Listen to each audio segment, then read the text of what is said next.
One of my worst fears comes true. The obvious was proven with evidence by an MIT study.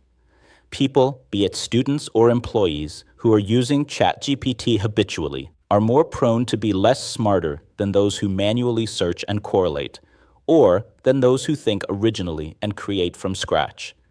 To the dismay of teachers, one day all students of his class would submit the same bland answer generated from the previous training with different variants, with zero errors, zero typos, but again, mistakes, imperfections are hallmarks or signs of human effort, and not simply regurgitating others' stuff.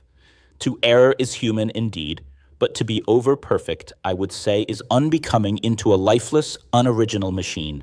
By taking help from public LLMs to improve on their prompts, they feed with whatever endangered originality left with both students and employees, are actually training the external model free of cost to the model only, enabling their competitors with their ideas, perspectives, or trade secrets. Free or cheap comes with an invisible heavy price to pay, be it for individuals or for businesses. Mankind is on the peril of losing a fresh individual perspective to looking at things and start thinking collectively like zombies, saying to themselves, "Let me think like what others are thinking or trending." Hence, the within the firewall, or regulated content approach, helps to improve efficiency and retain the intellectual property and process know-how. CXOs should rethink it with a pinch of salt when they push for AI-first policy with an eye on cost-cutting. Sometimes auto-suggest or auto-improvise going overboard by not sticking to the script and crossing the line, or even breaching copyrights perhaps. A private TTS has no business whatsoever to snoop into original in the name of "let me make it better for you."